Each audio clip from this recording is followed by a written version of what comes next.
금방 소개받은 고영남입니다. 그래서 오늘같이 중요한 날에, 오늘이 무슨 날인지 아시죠? 중요한 날에 그 힘겨운 발걸음을 찾아주신 데 대해서 대단히 감사드리고, 어머님들 좀 힘드시죠? 1시간 동안 넘게 들으시느라고 힘드셨을 텐데 운동할 기회 드릴게요. 혹시 자제분이 2명이신 분 손 한번 들어봐 주세요. 3명이신 분이요. 한 분 계시네요. 국가에 충성하시네요. 정약용 선생님의 무덤에서도 좋아하시겠어요. 자, 한 분이신 분이요. 예. 여기 4분이 손 드셨는데 참고로 저희 어머님이 자식을 13명 낳으셨어요. 제가 12번째입니다. 그리고 저희 큰 누나가 80이 넘었으니까요. 참고로 저는 고등학교 3학년 때까지 그 마라톤 선수로 대학교 가려고 하다가 6월달 딱 되니까 코치님이 너는 기록이 안 된다. 그렇게 해가지고 엄청 운 다음에 한 3일을 운 것 같아요. 그 다음에 결심을 했죠. 내가 잘할 수 있는 게 뭔가. 공부를 해야 되겠다. 그렇게 해서 재수해가지고 대학교를 갔습니다. 제가 30년 동안 오늘 할 얘기는 30년 넘게 학생을 가르치고 또다시 딸내미가 이제 32살이고 아들이 29입니다. 그걸 가르치는 동안에 제가 느꼈던 부분들, 그런 부분들을 어머님들하고 아주 진솔하게, 길지 않을 겁니다. 그렇게 해가지고 어머님들한테 말씀드리고 싶어요. 그래서 대신 어머님들이 별로 재미없다 하더라도 좀 웃어주시면 좋겠고, 제가 이거 몽둥이 들고 있지만 이거 때리려는 거 아닙니다. 그래서 특히 아버님 여기 계시는데 아시죠? 이거 뭔지? 그 당구장에서 제가 살았거든요. 근데 이게 지시봉으로 진짜 좋더라고요. 그래서 제가 이제 하려는 얘기는 첫 번째 쪽에서 이제 부모님들이 하셔야 될 그럴 부분들 중에서, 그러니까 공부를 잘하거나 애들이 어쩌서 좋은 성장을 거치려고 그럴 때 일단은 공부를 안 할 수가 없지 않습니까? 그럴 때 학원을 선택하는 기준에 있어서 실제로 대부분의 어머님들이 여기 손 드셨지만 자식이 3명 이상 되는 가정이 그렇게 많지가 않습니다. 그리고 자식은 예행 연습이 안 되지 않습니까? 그럼 학원을 선택하는 데 있어서 가장 많이 어머님들이 주안점을 삼는 게 주위에 공부 잘하는 부모는 어떤 학원을 보내는가, 그렇게 해가지고서 하고 그렇게 선택하는 걸 참 많이 봤어요. 근데 그게 잘못됐다는 게 아니라 어느 정도 이쪽에서 자식에 대해서 현명한 깊이 있게 생각하시는 분들은 뭐 하냐면은, 우리 애가 저 선생님하고 잘 맞을 수 있는지 없는지 그거 파악이 제일 우선입니다. 뭐냐면은 사람은 이쪽에서 지구에 50억, 60억이 살고 있지만은 완벽하게 똑같은 사람은 없어요. 그러면 자기 자식에 대해서 가장 잘못 알고 있고 가장 잘하는 게 엄마예요. 특히 어머님들은 자식에 대해서 알 수 없는 이쪽에서 천재기를 느껴요. 여기에서 제 딸내미가 이쪽에서 초등학교 때 그 경시대에 나갔는데 금상을 받았대요. 그래가지고 너무 좋아가지고 제가 정말 여행도 가고 그렇게 해가지고 우리 딸은 진짜 역시 대단하구나. 근데 발표회 때 딱 가봤더니 전체 학생 중에서 대상이 20%, 금상이 20%, 아시죠? 그렇게 해가지고서는 그 순간에 역시 우리 피에서 천재가 나올 리가 없겠지, 그렇게 생각하면서 회식했던 기억이 나고 그러거든요. 그래서 학원을 선택하는 데 있어서 저는 학생들한테, 부모님들한테 가장 원하는 거는 우리 자식을 가장 잘 알고, 모두가 천재일 수가 없기 때문에 우리 자식의 가장 큰 장점을 그걸 찾아줄 수 있는 그런 선생을 찾을 수 있는, 그거는 어머님들의 노력이라고 생각을 합니다. 그래서 저 같은 경우는 반드시 어머님들 여기 오셔서, 여기에 여러분이 계시지만은 여기서 손 들고서 자기 자식 얘기만 하다 보면 욕만 쎄빡 껴도먹어요. 그잖아요. 어떻게 이 자리에서 그걸 얘기합니까? 그래서 저는 제가 가르치는 학생들의 부모님들은 전부 다 저하고 오셔서 최소 2시간에서 3시간 정도를 개별 상담을 합니다. 그리고 그중에서 90% 어머님들은 다 우세요. 안 우는 엄마가 거의 없어요. 그래서 제가 상담을 딱 하다 보면은 저 데스크에서 이미 이쪽에서 티슈를 갖다 줘요. 제가 상담 왔다 그러면 갖다 줘요. 가장 최근에 어머님도 엄청 우셨어요. 저기서 그래서 어머님 우는 거는 건강에 아주 좋습니다. 그러고 위로하고 그러거든요. 그래서 여기에 학생들이 테스트를 하게 되면은 제가 반드시 이쪽에서 전화 상담을 안 할 겁니다. 오시라고 그래가지고서 이러저런 얘기해가지고 학생의 장점이나 단점을 다 알아야지만이 가르칠 수 있거든요. 그리고 또 하나는 자기 자식을 맡겼는데 최소한 가르치는 선생님이 어떤 의식 구조를 가지고 있고 어떤 교육 철학이 있는지는 자식이 10명이라면 몰라도 1명, 2명밖에 아니기 때문에 그건 어머님들이 노력에 의해 가지고서 그건 충분히 해야 될 거라고 생각하거든요. 그리고 상담을 딱 하고 믿고 맡기셨으면 그 다음에 어머님들은 다른 거 하지 마세요. 그냥 골프나 다니세요. 그냥 여행 다니세요. 애한테 무슨 공부에 대해서 궁금해할 필요가 전혀 없어요. 학원에서 그걸 다 알아서 하기 때문에. 그래서 첫 번째로는 학원이 중요한 게 아니라 가르치는 학생이 중요하다는 거고, 두 번째로는 공부 잘하는 학생들을 봤을 때 대체적으로 이쪽에서 집의 구조를 제가 가르치는 학생들은 제가 아버님 직업을 다 알아요. 그 다음에 어머님도 회사 다니시는 분이 있다면 다 알고, 그 다음에 또 어머님의 어떤 성향이고 그런 것까지 제가 다 알거든요. 그래서 저희 어머님들은, 저희 학생의 어머님들은 저희 학원에 보내고 나서 지금 제가 고2 최상위반을 맡고 있는데 어머님들이 2년 전에 딱 하고 나서 지금까지 연락 없는 분도 되게 많아요. 그리고 되게 싸워요. 근데 싸운 게 하루를 안 가요. 싸우면 딱 저한테 그러라고 그래요. 저한테 전화하세요. 애들은 구조적으로 엄마 말 안 들어요. 그 나이 때는. 그렇게 하기 때문에 그러고 나면 제가 그걸 다 해결을 해주거든요. 제가 아이스크림도 사줘가면서 이러저러하면서 네 아픔이 뭐냐? 여기서 그렇게 해가지고 애한테 그러거든요. 야, 네 아픔도 이해는 되는데 늙어가는 선생님도 되게 아픔이 많다. 여기서 그렇게 해가지고 얘하고 공감대를 형성을 하는 거. 그래서 저희 학생들은 지금도 와서 쉬는 날인데 와서 보충을 하고 있거든요. 근데 지금 보충 수업을 뭐 하냐면 애들끼리 서로 설명하라고 그래요. 저는 앉아 있는 거예요. 그렇게 해서 막 애들끼리 얘기하는 거, 그게 공부 방법에 되게 좋은 거거든요. 그렇게 해가지고서 집에를 딱 가봤을 때 학생의 방은 공부방이 아닙니다. 학생의 방은 공부방이 아니라 잠자는 곳이에요. 그 다음에 유튜브 듣고 부모 몰래 할 수 있는 그런 걸 할 수 있게 해야 돼요. 어떻게 부모가 원하는 걸 다 하겠습니까? 절대 학생의 방을 공부방으로 만들지 마세요. 그래서 공부는 딱 집에 가보면은 거실이 어떤 구조로 돼 있느냐에 따라 가지고 어느 집에 딱 들어가 보면 그 집에 그 풍이나 그런 것들은 딱 거실 들어가 보면 느끼거든요. 어떤 사람들이 그렇게 가깝지 않은 사람들이 와가지고 딱 갔는데 안방 구경하자, 그런 사람 별로 없지 않습니까? 그렇기 때문에 거실을 딱 봐보면은 이 어머님이나 아버님이 어떤 구도 속에서 어떻게 가정이 이렇게 되는지 그 향기라는 것들이 다 느껴질 수 있거든요. 어머님들이 절대 하지 말아야 될 얘기 중에 하나가 얘야 공부해라. 그 시도 안 맥힙니다. 여기서. 근데 집에 거실이 들었는데 안정감이 있으면서 딱 갔는데 밥 먹고 그 다음에 같이 책도 읽고 만화책도 같이 보면 좋고, 아버님도 가끔 가다가, 아버님은 어차피 바쁘시니까 뭐 한다 하더라도 가끔 가다가 회사 서류 꺼내가지고 같이 저쪽에서 나 이거 해야 돼 그러면서 앉아가지고서 그렇게 해가지고 저기서 하는 그런 분위기를 보면 애는 어렸을 때부터 그걸 봤기 때문에 그거를 철저하게 이쪽에서 그게 습성화되는 거거든요. 세 번째로는 그 결혼을 하면은 대부분의 문제를 남편이 문제를 일으키지 부인이 문제를 만들지는 잘 않지 않습니까?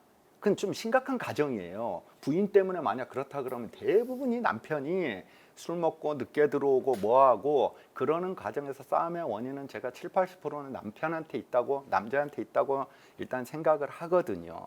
마찬가지로 부모하고 자식 간에 문제가 생겨난다 그러면 거의 99%는 애한테 문제가 있어요. 여기서 애가 문제가 있는데 그 문제로 이제 원인은 그러니까 발생이 되는 거지 애가 문제가 있어서 그런 건 아니거든요. 그때 그걸 해결하는 방법을 너무 즉흥적이에요. 쉽게 말하면 제 딸이 자식 자랑하면 팔불출이지만 상당히 이쁘게 생겼어요. 근데 걔가 그 외모는 저를 안 닮았는데 술 좋아하는 거를 저를 닮았어요. 그래가지고 얘가 새벽만 되면은 맥주 2-3캔을 이제 아빠 눈치도 보니까 조용히 냉장고 문이 열려요. 그 소리가 들려요. 그러다 보니까는 맥주를 매일 들면 나타나는 부작용이 있죠. 배가 나오기 시작하더라고요. 그래서 제가 곰곰이 생각을 했어요. 아, 어떻게 하면 이걸 안 마시게 할까? 그래서 어느 날 저기서 같이 이제 맥주집 가서 이제 가족 회식을 하는데, 저는 일주일에 한 번씩 가족 회식을 합니다. 그렇게 해가지고 딱 얘기를 하는데, 다연아, 아빠가 생각하는데 너 조금 살찐 것 같아. 그러니까 눈빛이 쫙 바뀌더라고요. 그래서 알죠. 그래서 아빠 무슨 소리야? 그래서 아니 그게 아니라 너 있잖냐, 아빠가 3kg로 빼면 150만 원을 줄게. 여기서 3kg를 빼면 100만 원을 주고 4kg로 빼면은 150을 줄게. 그랬더니 딱 그런 거. 아빠 내가 지금 살쪄 보여. 여기서 아빠 무슨 말을 그렇게 해. 너처럼 엄마 아빠가 이쁘게 나눴는데 왜 해가지고 약간 그렇다고 돼지 아닙니다. 그렇게 해가지고 나는 네가 남들한테 이뻐 보인다는 소리를 들었으면 정말 좋겠다. 여기서 그렇게 했더니 공감을 하더라고. 그래서 아빠 진짜 150 줄 거야. 그래서 대신 키로수는 여기다 메모해. 카톡에다가 3kg면 100, 4kg면은 150. 그렇게 해서 지금 한 달 반이 남았어요. 지금 맥주 안 마셔요. 밖에서는 마셔요. 당연히 밖에서는 마셔야 되죠. 왜냐하면 밖에서 마시는 거는 살로 잘 안 가요. 밖에서 술 마시는 거는 친구들하고 떠들면서 마시고, 그 회사 회식 말고요. 저 나이가 돼도 제가 60이 다 돼가는데 저도 친구들 만나면 진짜 어린애가 돼요. 그렇게 해서 마시는 술은 보약이에요. 정말입니다. 그걸 딱 마시고 나면은 정말 하루가 즐겁고 일주일 한 달 동안이 시간 가는 줄 모르고, 그때의 즐거운 추억 때문에 같이 지냈던 젊은 날을 보냈기 때문에. 그래서 절대 밖에서 많이 먹고 들어와라 그러더니, 근데 집에서 혼자 마시는 건 그냥 전부 다 살로 가거든요. 그래가지고 아빠 이제 1.3kg 남았어. 여기서 그저께 얘기했던 거예요. 아빠 돈 준비하세요. 그래서 돈은 언제든지 준비돼 있다. 그렇게 해가지고 하거든요. 뭐냐면 애하고 문제가 생겼다라고 그럴 때 그 순간적인 감정에 의해서 애를 뭐라고 하지 마세요. 뭐냐면 순간적인 감정에서 얘기하는 것 중에 거의 대부분이 그 상태는 엄마가 기분이 안 좋아져 있는 상태예요. 기분이 너무너무 룰루랄라 하고 있는 상황이었다라고 그러면은 애한테 어느 정도는 그거를 눈 감아 줄 수 있거든요. 근데 사실은 애들도 힘들지만 어른들도 사회생활하기 힘들잖아요. 직장 생활할 수도 있고 여러 가지 문제에서 자기도 힘들어 죽겠는데 애까지 힘들어하고, 그러다 보니까는 부모님들 입장에서는 왜 너까지 이렇게 짜증을 나게 하냐, 그렇게 해가지고 문제 해결책을 상당히 이쪽에서 다른 쪽으로 해결을 하는데, 그런 문제가 터지는 순간에 어머니께서 곰곰이 생각을 해보시고 그때 해결책이 뭐냐, 저한테 전화하세요. 저는 어머님들하고 얘기할 때 절대 이쪽에서 시간을 뭐 1, 20분 하지 않습니다. 제가 아까 말씀드렸다시피 오시고 나면은 전부를 다 상담해 드려요. 그래서 오셔가지고서 남편 얘기하시는 분도 되게 많습니다. 여기서 막 제 남편이 술 먹고 늦게 들어와요. 그런 얘기부터 그거 제가 다 해결해 주거든요. 제가 만만치 않은 인생을 살았거든요. 인생의 파도가 상당히 많아요. 그렇게 해가지고 하는데 경험도 많고, 그렇게 해가지고서 이런 얘기 듣다 보면 어머님이 나중에 가서는 감사하다고 그러고 어머님들도 되게 밝게 사시고 그러더라고요. 그래서 일단 공부 잘하는 부모님들은 이런 특징을 가지고 있고, 오늘 제일 큰 주제, 겨울이 오고 있답니다.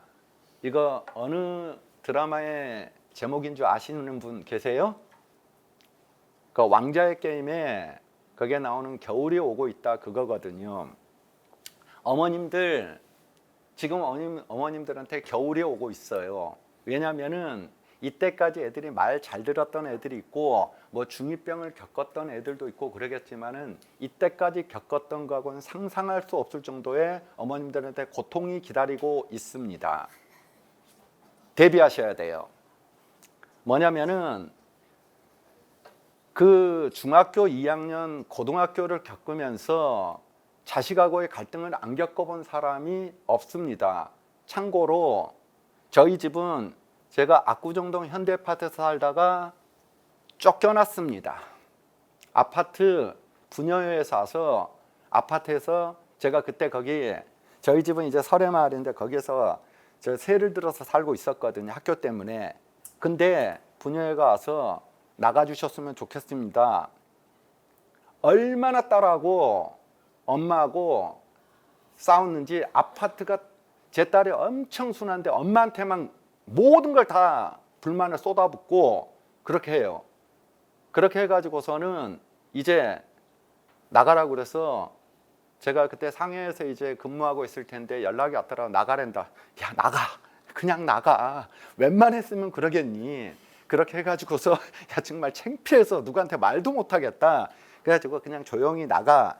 그렇게 하고 그랬었거든요. 근데 어머님들이 생각하신 거하고 지금까지는 정말 이쪽에서 4살, 5살 때 그 귀여움 다 부리던 애.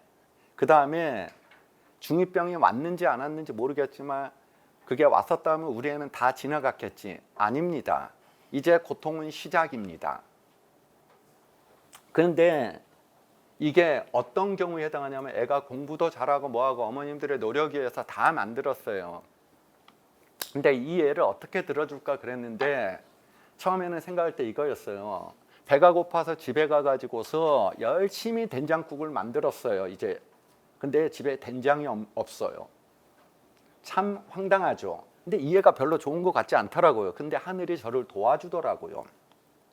이 애를 정말 고심을 했거든요. 저희가 사실 이 반이 워낙 중요한 반이기 때문에 회의만 벌써 5번, 6번 했고 카톡방에서는 수백 통이 왔다 갔다 하고 이건 쉽게 만든 게 아니라 정말 심사숙고해가지고 자료를 만들었거든요. 근데 이 애가 적당하게 안 떠왔더라고요. 그러니까 다 된 밥에 코 뿌리는 격이다 그거가.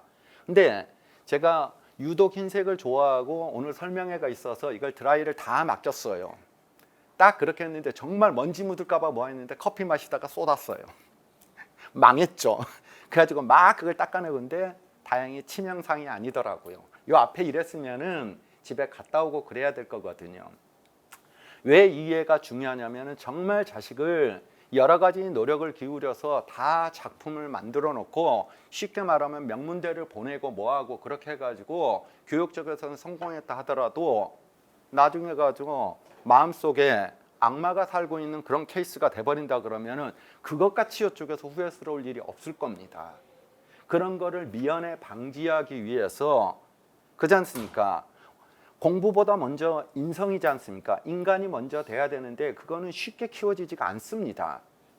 누구나 다 어머님들이 저기서 지덕을 겸비한 자식 그걸 키우고 싶지 얘는 우리 자식은 공부만 잘해라 그렇게 하죠 키우고 싶으신 부모님은 없습니다. 근데 하다 보니까 그렇게 돼버리는 케이스가 있어요. 근데 그거를 나중에 가서 공부를 다 가르친 다음에 이거를 이제는 인성교육을 해야겠다. 그럼 말이 안 되지 않습니까? 왜냐하면은 자식은 16, 17이 지나면 그때부터는 철저하게 엄마하고 아빠 말 잘 안 들어요. 여기서 뇌 구조가 그렇게 된 것 같아요. 그래서 어머님들께서 이걸 들으시고 어느 정도 설득이 되신다 그러면은 꼭 이렇게 해주셨으면 좋겠습니다. 첫 번째로는 자식하고 부딪힐 일이 되게 많을 거예요. 그랬을 때 절대 이쪽에서 언어적 학대를 하지 마세요. 무슨 말이냐면은 진짜 입에서 담을 얘기든 안 담을 얘기든 애한테 해가지고서 그 얘기를 했다 할 때 아픔을 주는 얘기에 실제로가 보면은 애를 보면은 어머님들이 생각할 때 가끔가다 애가 그 미친놈이 요 속에 들어와서 살고 있는 거 그런 느낌을 받을 때가 있다. 저게 인간인가? 이해되죠? 그런 느낌을 받을 때가 있어요. 그러면은 그 순간에 욱하고 딱 떠올라요. 근데 한번 잘 생각해 보세요. 그러면 어머님, 아버님은 어렸을 때 네, 알았습니다. 그러면서 말 잘 다 들었을 것 같아요? 아니에요. 자세히 봐보면은 저는 대학 다닐 때 정말 부모님 속을 다 썩였거든요. 그때는 우리 아들이 뭐라 그러냐면 아빠, 내가 앞으로 아무리 잘못해도 아빠보다는 잘못할 것 같지는 않아. 나도 그렇게 생각해. 어떻게 아빠보다 더 잘못한 사람이 있을 수 있겠니? 근데 걱정 말아라. 아빠보다 더 잘못한다 하더라도 저는 애들한테 잔소리 제로입니다. 아예 안 해요. 여기서 애들이 저한테 의논을 구할 때 그때만 얘기를 들어주지 그렇게 해가지고 그래서 어머님들은 애가 이쪽에서 그냥 저건 내 자식이 아니야 귀신이 들어왔다 생각할 때가 있을 거예요. 그때 딱 이 정도로 하세요. 야, 니도 니 딸 낳아봐라. 그 다음에 또 너 나중에 결혼해가지고서 자식을 어떻게 크는데 엄마가 두 눈 뜨고 꼭 보고 있을 테니까 그렇게 해라. 여기서 야, 이 귀신아 그러고 밖에 나가세요. 가볍게. 이해되지? 그렇다고 해서 그냥 넘어가 버리면 안 되죠. 그때 누가 있어요? 제가 있다니까요. 저를 활용하세요. 여기서 제가 30년 넘게 애들을 키워보면서 하니까는 저기서 학생을 가르치면서 제 나름대로는 이쪽에 특화된 노하우가 있어요. 그잖아요. 지금 보여드릴 수는 없고, 그러니까는 그때 저를 활용하시라고요. 뭐냐면 어머님들이 학원비를 내시지 않습니까? 학원비에는 여러 가지 요소가 들어가 있는 거지, 이렇게 가르치는 부분, 교육 가르치는 부분만이 그 돈의 전부가 아니에요. 학원에서 자료를 만들고, 그 다음에 또 하나는 상담 부분도 일정 부분이 그 액수에 다 포함되어 있는 거예요. 그런 권리를 부모님들이 누리시라는 거예요. 그냥 애들을 갖다 던져놓고 나서 애하고 싸우지 마시고, 애하고는 무조건 좋은 대화만 하세요. 좋은 대화만. 정말 속이 문드러진다 하더라도 이 자식이 도대체 어떻게 될 때 하면 할수록, 대화를 하면 할수록 더 벗어나는 느낌을 받는다 하더라도 그냥 선생님 이렇게 하면 어떻게 할까요? 그렇게 하면 제가 아주 이쪽에서 친절하게, 그리고 저는 어머님들하고 상담을 한다면 그 다음에 애하고 정말 얘기를 많이 해요. 그거는 부모님들보다는 훨씬 더 주제를 꺼내는 게 자연스럽게 그렇게 꺼내거든요. 그래서 우리 애들은, 우리 학생들은 저에 대해서 그걸 다 알아요.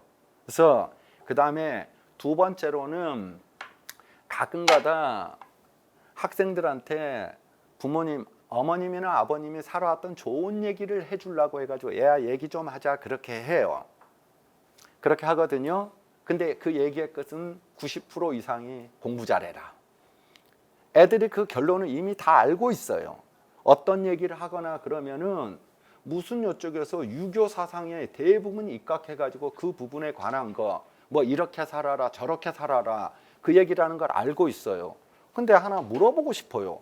애한테는 만약 얘가 만화책을 좋아한다, 그 만화책 내용을 왜 안 물어보세요? 그렇지 않습니까? 얘가 지금 궁금해한 건 만화책이에요. 제 아들이 이쪽에서 회사를 들어간 지 지금 3년이 됐는데 어느 날 아빠 나 진짜 게임을 한번 해보고 싶은데, 제가 그랬어요. 아빠가 대줄 거 없니? 그래가지고서 해도 돼. 마음껏 해라.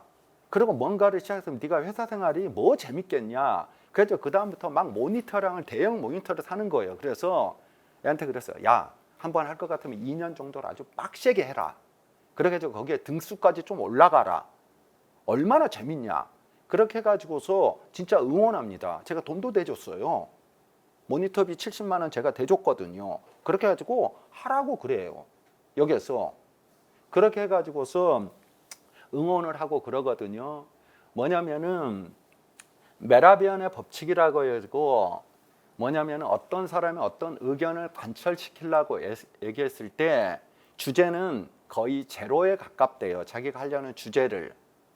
그러니까 공부 잘하게 하려고 그렇게 해가지고 얘기를 했지만은 그거는 7%도 안 되고, 실제로 모든 얘기의 협상의 시작은 뭐냐면은 그 말하려는 상대방의 목소리 톤에 있대요. 톤을 딱 들으면은 그런 거 있잖아요. 저도 제 마누라가 결혼하기 3년까지는 너무 귀여웠어요. 뭐를 해도 다 들어주고 싶고. 근데 지금은요, 목소리가 두려워요. 여기에서 목소리가 두려워요. 막 그때는 학원에서 수업하다가도 어떻게든 막 시계를 몇 번 보면서 빨리 가야지, 가가지고 맥주 한잔하고 집사람하고 얘기하고 놀아야지. 근데 지금은 가끔가다 카톡으로나 전화 오면은 약간의 두려움이 느껴져요. 오늘도 뭐라 한 줄 아세요? 대표 방송 같이 보재요.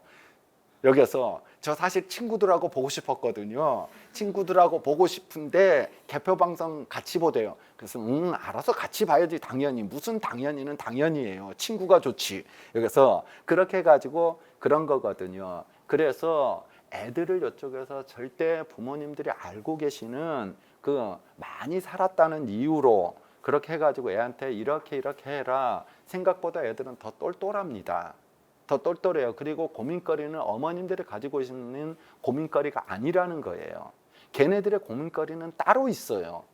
쉽게 말하면 내가 내 친구보다 어떻게 하면 게임을 더 잘할 수 있을까? 다른 쪽에 있을 수 있거든요. 근데 부모님 입장에서는 네가 공부할 때 이렇게 하면 되겠냐? 그런 걸로 해가지고 자꾸 해서 내가 뭔가를 하려는 거를 여기서 제재하려는데 먼저 우선 있고, 그러니까 그거는 좀 안 했으면 좋겠다. 요거거든요. 그리고 세 번째로는 어머님들 중에서 지금까지 해가지고서 자기 자제분이 있다라고 그러면은 저는 그 친구들을 다 집에 오게 합니다. 반드시 친구를 만나봐요. 제 딸내미 친구들도 저한테 가끔 연락을 해요. 아버님, 저 술 한잔 같이 해야 되는데 어떡할까요? 저는 친구들하고 되게 친하게 하고 집에 오라고 그래가지고 한 30분 정도 니네가 허락한다 그러면은 잠시 이름이라도 알아야 되지 않겠니? 그렇게 해가지고서 제 아들 친구는 뭐냐면은 정말 이름만 대면 알 수 있는 정말 대단한 집의 자식인데 내가 그래요. 야, 너는 왜 우리 집에 와서 이러고 있니? 너네 집 저기에서 그 대골만한 집을 가지고 우리 집까지 조그만 집에 와서 그것도 좁은 방에서 잠을 자고 그러거든요. 근데 걔가 하는 말이 우리 집에 오면 편하대요. 그래서 부모님들께서 특히 아버님이 좋으신 것 같아요. 친구들을 만난다면 아들이 있다 그러면은 너 친구들 한번 데리고 와라. 그래가지고 맛있는 거 사줄 테니까. 중고등학교 시절에 가장 중요한 거는 교우 관계입니다. 어떤 친구를 만나느냐 그거가 지 인생을 바꿔버릴 수도 있고 그러니까는 애한테 이쪽에서 어떤 거를 해라 그렇게 해가지고서 하지 마시고 애가 분명히 문제가 되는 게 있다고 그러면은 그거는 아마 친구 관계에서 그거의 영향을 받았을 가능성이 상당하다고 생각을 합니다. 그래서 부모님들께서도 반드시 이쪽에서 애가 어떤 사람을 만나고 있는지 그런 부분들은 체크해 주는 게 다가오는 그 겨울을 방지할 수 있는 그런 거가 되고, 그 다음에 좋은 교우 관계는 어떠한 요쪽에서 보석보다 좋은 거라고 그렇게 생각을 합니다. 그래서 자, 이때까지 이쪽에서 설명 잘 들어주셔서 감사하고, 저기서 어머님들께서 저희 학원에 보내주신다면은 저는 이쪽에서 월요일하고 화요일 날 이런 과정으로 수업을 하고 있지만 이거는 설명을 안 할 겁니다. 어느 학원 가나 이 도표는 다 나와 있고, 제가 주안점으로 가르칠 부분은 뭐냐면은 지식이라는 거는 배운다고 해서 다 아는 게 아닙니다. 쉽게 말하면 이 문제 하나만 예를 들어줘 어머님들께서도 이 문제를 풀 수가 있습니다. 근데 이 문제를 어떻게 접근하느냐에 따라서 어떤 학생은 3분에서 4분이 걸릴 수 있고, 어떤 학생은 이거를 만약 어머님들께서도 아버님께서도 수학을 배웠다면은 이거 딱 5초만 해도 풀 수 있는 방법이 있어요. 그렇다고 시간을 짧게 걸려서 푼다고 해서 이게 결코 좋은 방법은 아닙니다. 뭐냐면 어떤 문제를 푼다 하더라도 이거를 어떤 방법으로 접근하고 하는 방법은 다양한 방법이 있다는 거예요. 쉽게 말해서 수학 문제는 어떤 문제를 푼다 하더라도 대수적인 방법으로 풀 수도 있고 해석학적인 관점에서 접근할 수 있고 기하학적인 관점으로 접근을 할 수도 있고, 그 다음에 또 하나는 가장 좋은 방법, 근데 학생들은 가장 싫어하는 기본 원리에 따라서 할 수 있는 겁니다. 쉽게 말해서 절대값 의미 부모님들께서 다 아실 거예요. 이 절대값 자체의 의미가 x부터 a까지의 거리를 나타냅니다. 얘는 x부터 b까지예요. 어떤 놈에서 a까지의 거리, 어떤 놈에서 b까지의 거리, 어떤 놈에서 c까지의 거리예요. 근데 그 중에서 어떤 놈이 a하고 제일 가까울 때가 어디냐를 물어보고 있다는 겁니다. 이게 기본 원리에 따라서 문제를 푸는 거고, 그 다음에 또 하나는 이걸 그래프를 그려가지고 기하학으로 접근을 할 수도 있고, 대수적인 방법으로 절대값에 있어가지고서 이쪽에서 해가지고 구간별로 나눠가지고 할 수 있는 이걸 다양한 형태가 있습니다. 그럼 쉽게 말해서 학생들이 학원을 다니지 않습니까? 그러면 학생들이 뭐 하냐면은 이 문제를 만약 애한테 풀어보라고 그런다 그러면 애는 어떻게 하냐면은 자기는 이 문제를 맞았기 때문에 더 이상 생각할 게 없다라고 생각을 합니다. 그러나 이거를 어떤 방법으로 접근하느냐를 애들한테 자연스럽게 스스로 이걸 찾을 수 있게 가지고 가장 최상의 방법을 찾게끔 이렇게 하는 겁니다. 많은 분들한테 물어보면 수학을 왜 배우냐 그러면 그걸 대답을 못하는 경우가 수두룩합니다. 아마 부모님들께서도 수학을 왜 배우냐 그렇게 물어본다면은 앞으로 이렇게 대답을 해주세요. 수학을 배우는 목적이 뭐냐면 무슨 논리적인 인간을 만든다. 세상에 그런 게 어디 있어요. 인간 자체가 비논리인데. 그렇지 않습니까? 수학을 배운다고 해서 논리적이 될 리가 없어요. 수학을 배우는 목적은 뭐냐면은 이익의 극대점을 찾는 겁니다. 마찬가지로 리스크의 최소점을 찾는 거예요. 선형개혁법이라고 리니어 이퀴에이션이라고 그렇게 나타내는데 뭐냐면은 가장 그 CEO들이 추구하는 그런 과정이에요. 여러 가지의 방법이 있는데 이게 가장 어떻게 하는 방법이 가장 최상의 방법인가를 찾는 게 저는 수학을 배우는 목적이라고 생각하거든요. 그게 몸속에 체득이 돼야 된다는 겁니다. 그래서 저는 이쪽에서 월요일하고 화요일 할 게 주안점으로 잡아가지고 애들이 수학 문제를 푼다 하더라도 이걸 어떻게 접근하는지 애들을 개별적으로 다 해가지고 너는 왜 이걸 이렇게 접근을 하니 그렇게 가지고 애들이 실체적인 실력을 늘리려는데 그걸 목적으로 하고 있습니다.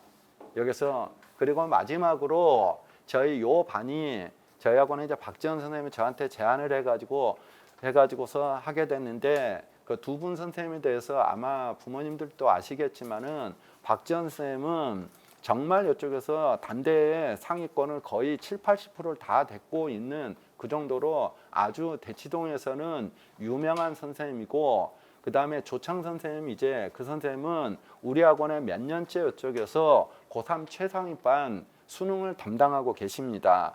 그래가지고 지금도 있는 반에서 저기서 최근 고3 올라와서 모의고사에서는 2명이 아직 1등급은 아니래요. 여기서 나머지는 100% 다 1등급이고 그렇게 하는데 조창 선생님은 수학 문제를 아주 칼날같이 푸는 선생님입니다. 여기서 수학 문제를 하는 데 있어서 가장 이쪽에서 말이 많지는 않아요. 근데 가장 핵심을 이쪽에서 찔러가지고서 정말 최상위권한테는 가장 최적화된 선생님이라고 할 수 있습니다. 그래서 잠시 이쪽에서 1~2분 정도 인사만 드리겠다고 그러니까는 여기서 자, 저 설명회는 여기까지 마치겠습니다. 감사합니다.